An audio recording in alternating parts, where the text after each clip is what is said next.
pace up. Learn and grow.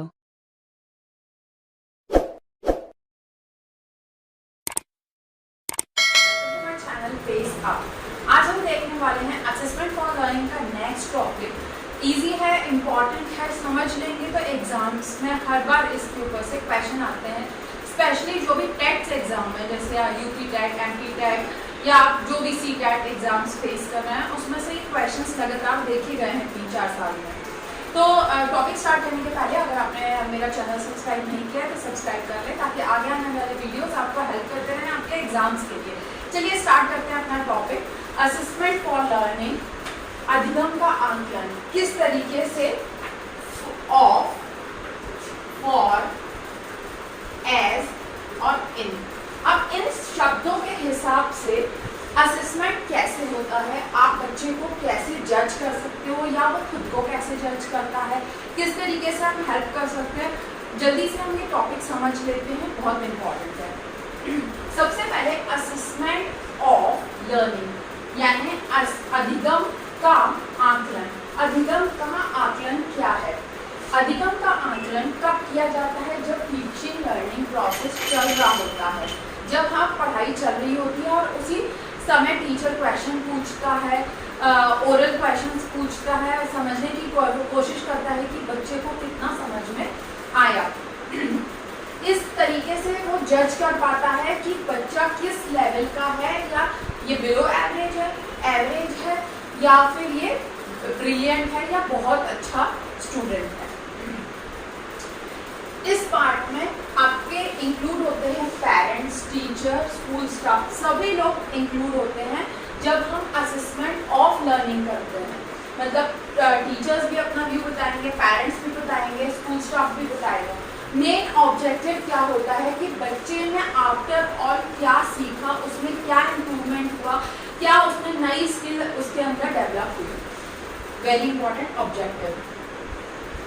आप कैसे बच्चे को जज कर सकते हो? पेंसिल पेपर टेस्ट से, या एफएस जो लिए जाते हैं, जो मंथली टेस्ट होते हैं उससे, या ओरल टेस्ट से, या कोई एक्टिविटी करवा के।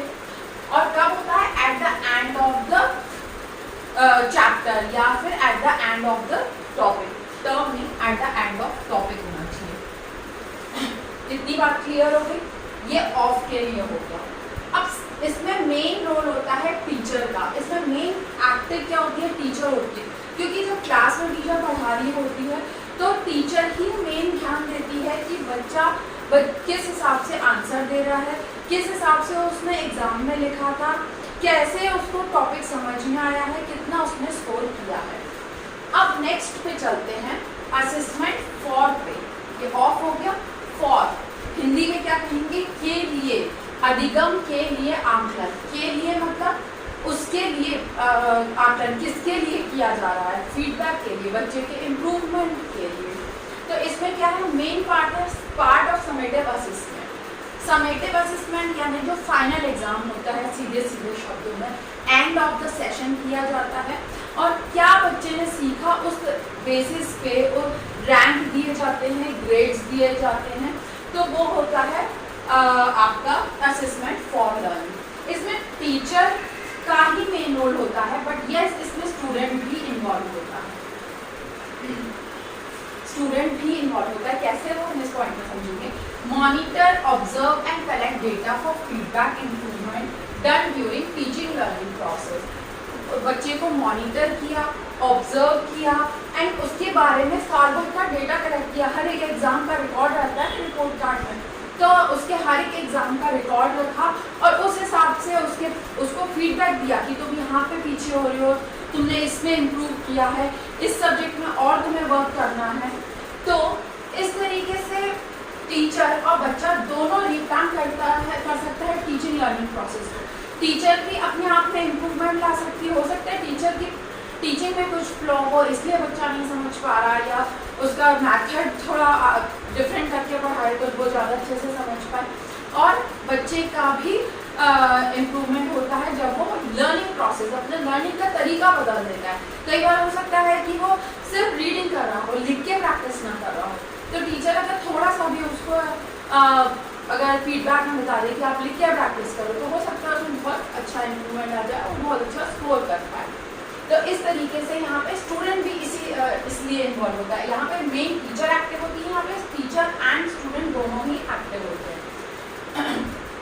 और ये कब होता है? ड्यूरिंग टीचिंग लर्निंग प्रोसेस भी होता है, बट मेन इसका जो रिजल्ट या फीडबैक जो मिलता है वो एंड ऑफ द सेशन या फाइनल एग्जाम के बाद मिलता है। नेक्स्ट है एज असेसमेंट एज लर्निंग या फिर अभिगम के रूप में आकलन। के रूप में आकलन मतलब अब हर कोई तो टीचर नहीं बन सकता, बट हाँ खुद बच्चा खुद का असेसमेंट कर सकता है कि मैं यहाँ पीछे हो रहा हूँ, या ये टॉपिक मुझे नहीं बन रहा, या ये क्वेश्चन मुझे नहीं बन रहा। या फिर उसका पीयर ग्रुप कौन होता है?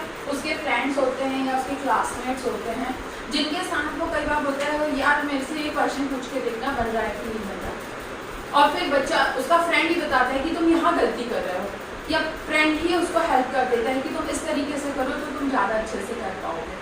कई बार हम खुद ही पढ़ते पढ़ते या बच्चा खुद ही पढ़ते पढ़ते समझ लेता है कि ऐसे नहीं ऐसे करना चाहिए, तो वो जल्दी से पिकअप कर लेता है। ये कोलैबोरेटिव वर्क है। कोलैबोरेटिव मतलब यहाँ पे बच्चा खुद के लिए भी वर्क करता है, पेरेंट्स भी समवेयर इन्वॉल्व होते हैं, जहाँ पे पेरेंट्स इन्वॉल्व रहते हैं स्टडीज़ में, वो बताते हैं कि ऐसे पढ़ो ऐसे पढ़ो, और अगर ज़रूरत पड़ती है तो टीचर की हेल्प ली जाती है। यहाँ पे मेन रोल स्टूडेंट का ही है, स्टूडेंट या फिर उसके फ्रेंड का। फोर्थ टॉपिक है आपका, फोर्थ पार्ट है इन असेसमेंट इन लर्निंग या फिर असेसमेंट में आकलन। अब असेसमेंट में आकलन कैसे हो सकता है? इसमें भी मेन पार्ट टीचर का ही होता है। इसमें ये भी in between teaching learning process किया जाता है, टीचिंग लर्निंग के बीच में ही चल रहा है। ये एक नया कॉन्सेप्ट है, इससे पहले ये कॉन्सेप्ट नहीं आया था, अभी तक इस पे आपके टेक्स्ट के एग्जाम में क्वेश्चन नहीं आया, but maybe in future आ सकता है। आपने एनसीईआरटी की अगर कभी बुक्स देखी होगी तो अभी जो नई बुक्स आ रही हैं उसमें मान लीजिए एक पैराग्राफ दिया हुआ है कंप्यूटर के बारे में, और उसमें लिखा है कि किसने इन्वेंट किया है कंप्यूटर, और साइड में वही एक बॉक्स बना के क्वेश्चन पूछ लिया हु इन्वेंटेड कंप्यूटर। तो जो एक छोटा सा ब्लॉक है ना, जो एक्टिविटी जो साइड में दी होती है हर एक पेज में हर एक पैराग्राफ के बाजू में, वो एज असेसमेंट है, जहाँ पे टीचर पैराग्राफ पढ़ाने के बाद समझाने के बाद बच्चों से वहीं से क्वेश्चन उठाकर पूछ लेता है।